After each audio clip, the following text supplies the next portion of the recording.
Peter Jennings. Good evening. American troops are on their way home from the Gulf tonight, and the Bush administration has begun a new effort to stop the spread of chemical and bacteriological weapons. The first 700 members of the 24th Mechanized Infantry Division won't get to Fort Stewart, Georgia until quite late tonight, but there's not likely to be much complaining about the long journey from Saudi Arabia. It'll certainly make their families happy.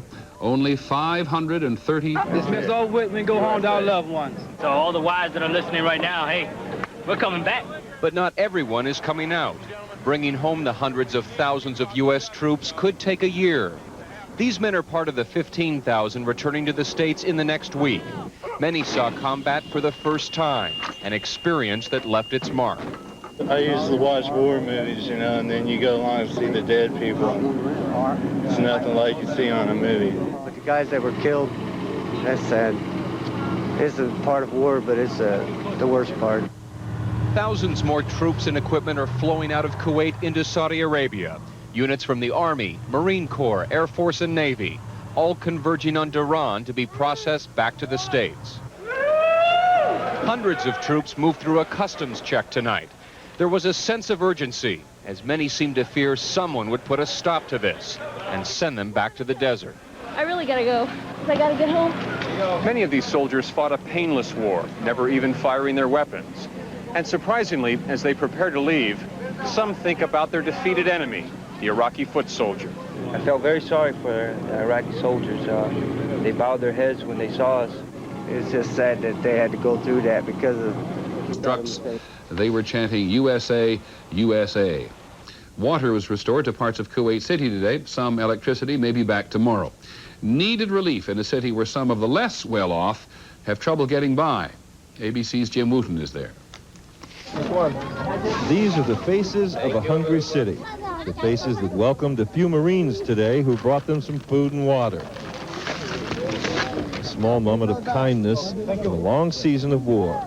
We'll give them 1 cup of sugar per family, and then we'll give them like 3 cups of flour, 4 cups of flour per family, and we have some split pea, so we'll give them that. The rations came from an abandoned Iraqi supply point.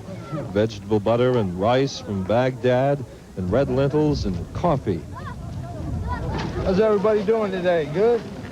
It was precious treasure for a poor neighborhood of Indians, Pakistanis, Sudanese, Bangladeshis, and even some Iraqis. Foreign laborers imported by Kuwait to do the country's hardest work. The Crown Prince announced today that food is now in 95% of the supermarkets. What he did not say was that most of those markets are closed with the food still inside and no apparent effort to distribute it. A few long bread lines are just about the only means of distribution. Yeah. Thank you. You're welcome. The Marines weren't under any orders today. They just found the food and decided to put it to some They're good just use. going to clean house, and they don't want foreign journalists to see the way they do it, because all predictions are that it's going to be very bloody. We were all ordered to leave Iraq, and we were told that we had to be ready at 4 a.m. this morning. So at 4 a.m., there we were, standing in the dark outside the hotel, loading up the vans and the trucks with very heavy television equipment, and the cars ready to pull out for the 17-and-a-half-hour drive to the Jordanian border. How much do the Iraqi people really know about what happened in the war and how their forces were devastated? What's happening in Iraq right now is just heartbreaking. The tales of what happened on the battlefield are just horrible, and the public is hearing them from their loved ones. The sons and the husbands of people all over the country are coming home with these tales. One soldier said that all of the officers in his unit had fled. They just deserted. When the men tried to follow them, they were shot by the security guards. It seems that so many units up there on the front line had security The Los Angeles police chief has now called for criminal charges against 3 of his own officers. Jerry Bowen has the latest. Against a growing national furor over last weekend's police beating of an unarmed black motorist, Los Angeles Police Chief Daryl Gates said today that all 14 officers involved will be disciplined and that 3 will face criminal charges. The officers, we believe, used excessive force in taking him into custody. In our review, we find that the officers struck him with batons between 53 and 56 times.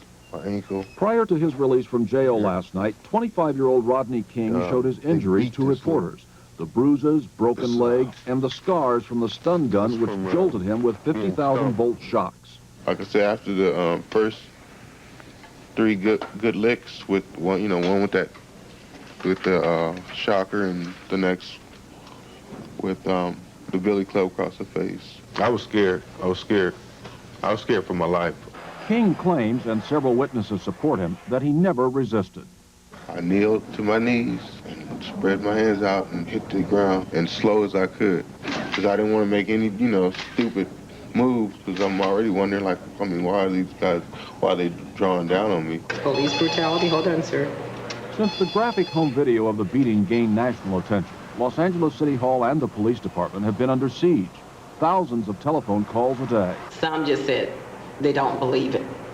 This is like the Nazi days. And in Dallas, all police have been ordered to watch the video as an instructional tape on how not to behave.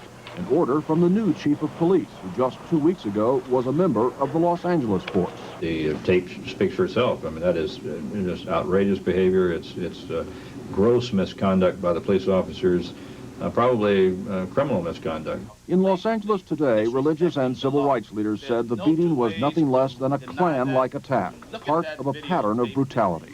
We demand, and we said demand, that Chief Gates be fired. I have no... 1986 Chernobyl nuclear disaster. The big plane will take 200 tons of medical supplies back to the Soviet Union. A doctor in New York State is facing legal investigation.